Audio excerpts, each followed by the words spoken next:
Hi there everybody. I personally love the Nintendo Switch. It's one of my favorite systems out there. But it seems like every time I go online, people are constantly complaining about something. I don't know why though. It has so many great unique titles and it's portable too. It's really so different from the competition. I love it. So today, I want to conclude my 3-part video series that's been going over the greatest RPGs on the PS4 and PS5 and now going over the Nintendo Switch. And remember, I'm doing this with no overlapping whatsoever between any of those systems. So if you watch all 3 videos, you're getting 30 different great games here. But first, before we do take that deep dive into the Nintendo Switch, let's have a word from our sponsor. As I'm sure that many of you know, I do travel quite a bit, so I'm always on the lookout for a great mobile RPG to pass the time on those long plane rides. So, let me tell you a bit about today's sponsor, Raid Shadow Legends. Right now, the worlds of Raid Shadow Legends and Monster Hunter are colliding in an amazing limited time crossover. And as this is finishing on March the 5th, you've got to hurry. Just by logging in for 7 days, you'll be able to get the Rathalos Blademaster Legendary Champion for free, and you can get 4 more Monster Hunter themed champions via special in-game events. So, if this sounds awesome to you and you love some great RPGs as well as the Monster Hunter franchise, be sure to download Raid Shadow Legends right now to get some insane bonuses that are only available via my link, like 500,000 silver, energy and chicken, and then the epic Juliana after reaching level 15. So come and find me under the name Davidvinc and join my clan, Chaos Legions, so we can be legends together. And now, let's start going over some great Nintendo Switch RPGs. First up, Xenoblade Chronicles 1, 2, and 3 available exclusively on the Switch. If you only needed like one reason to buy a Switch, this trilogy here is the reason. When the first game exploded onto the scene back on the Nintendo Wii, I considered it to be one of the greatest games ever made. I even went so far as to import it from Europe, modded my Wii, and then played it for like a week straight till I beat this thing. So I was stoked when the second game came out, and while they did change quite a few things up and introduced a gacha system, I still did enjoy it for what it was. But the third game went back to the basics with a spellbinding storyline involving countries locked into a never-ending war, as well as characters who have a shelf life on their own life. And everybody is lovable, relatable, and endearing, and the world is just absolutely massive. If you're looking for a game series to just kind of lose yourself in, then look no further than these. Number 2, Grandia HD Collection, also available on the PC. These 2 games are some of the best RPGs on their respective systems. Both of them were a masterclass in world building, character development, and fun, fast-paced combat. These are those kind of games that just ooze personality and charm, from the main characters, to the graphics, the scenery, and even the villains. Everyone and everything is just so lovingly crafted, it's amazing that the series just kind of abruptly ended with the dawn of the HD era. Encounters appear on screen and execute in active time. Then each character and monster appears on a turn gauge, where you have the opportunity to either inflict more damage with a quick combo, or attempt to actually cancel the enemy's turn with a critical hit. The leveling system is comprehensive, and if you want a charming jaunt filled with adorable characters, look no further than these 2 gems. And hey y'all, if you're liking this, please be sure to smash that like button and subscribe here for some more great content.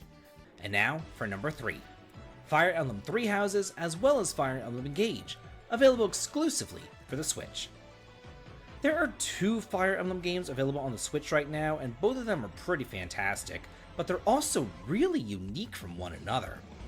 Engage is a return back to the franchise's roots, where you lead a motley crew of characters from all walks of life across various kingdoms on a quest to defend the world from the sinister forces of a fell dragon.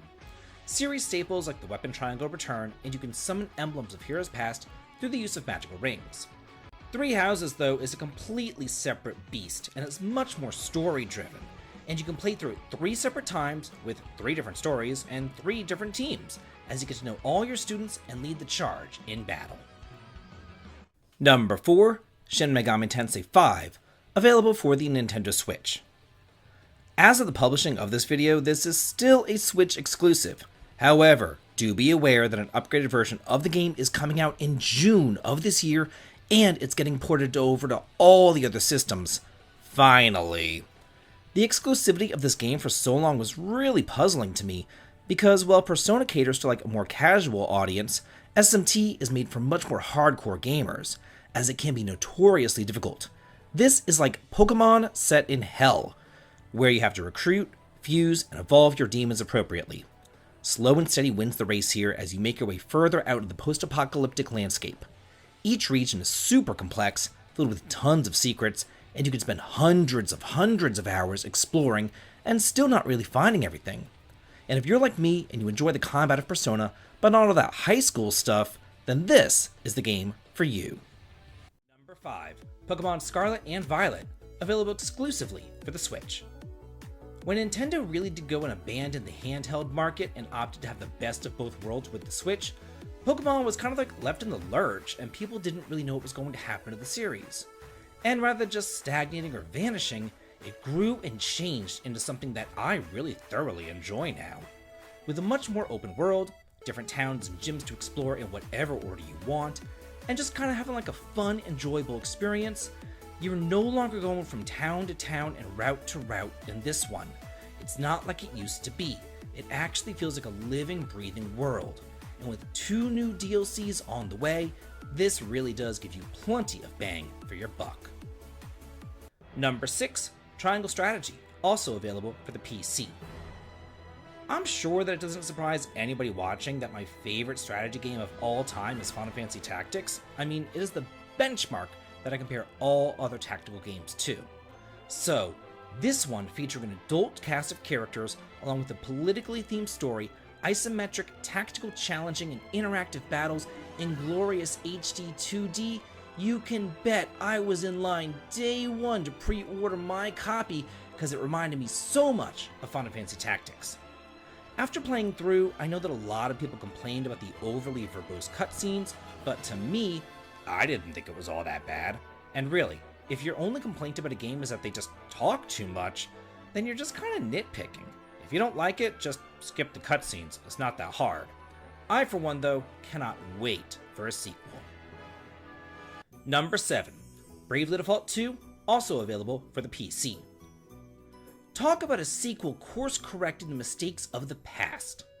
Forging ahead with much better characters and a second half that isn't like, an obnoxious amount of redundancy and repetition, Bravely Default 2 hit the ground running.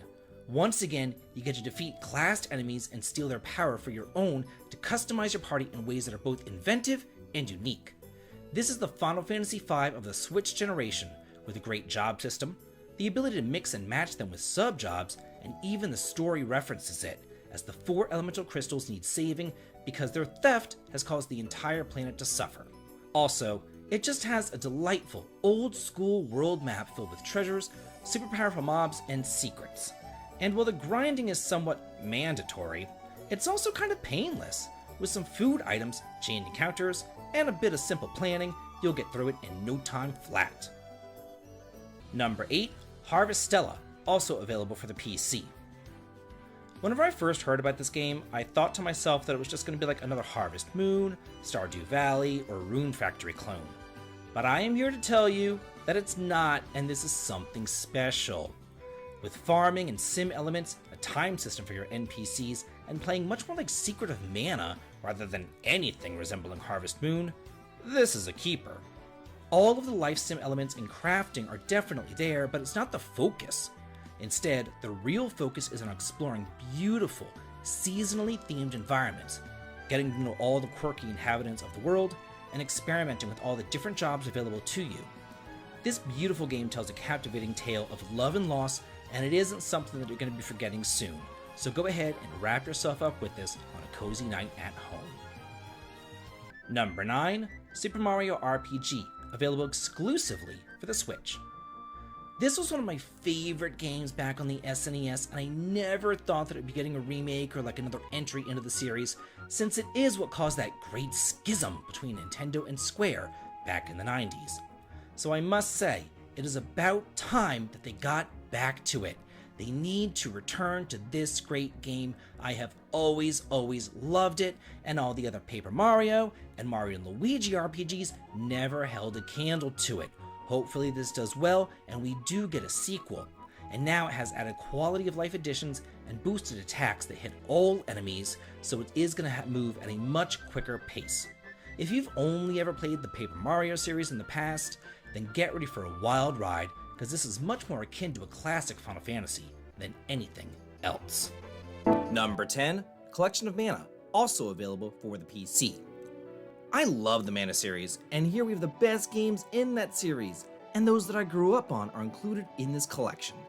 To begin with, you have the classic Game Boy action RPG, Final Fantasy Adventure, which is where the Mana series started off at. It's kind of like a weird conglomeration of Mana and Final Fantasy, as they were still really finding their footing. A much more well-known game, The Secret of Mana, is the second game in the series, and more than likely the reason that you might grab this game. It is here that many of the staples of the series that we know of are implemented. And finally, there is that Super Famicom gem, Seiken Densetsu 3, later known as Trials of Mana, and it is here officially translated for the very first time. If you're looking for some fun, light-hearted action RPGs that you could just lose yourself in, you really just cannot go wrong with any of these 3 gems. So that's it for the top 10 greatest Nintendo Switch RPGs. Did I miss any? Let me know what your favorites are, and make sure to click the links below to watch the companion videos going over the greatest RPGs on the PS4 and PS5, as well as that Raid Shadow Legends epic collaboration with Monster Hunter 2. Click them all and check them all out. And if you like what I do here on the channel, please head on over to the Patreon to sign up for early access to my videos, as well as behind the scenes photographs. The link to it is in the video description. And as always, please like, comment, and subscribe, and have a good day.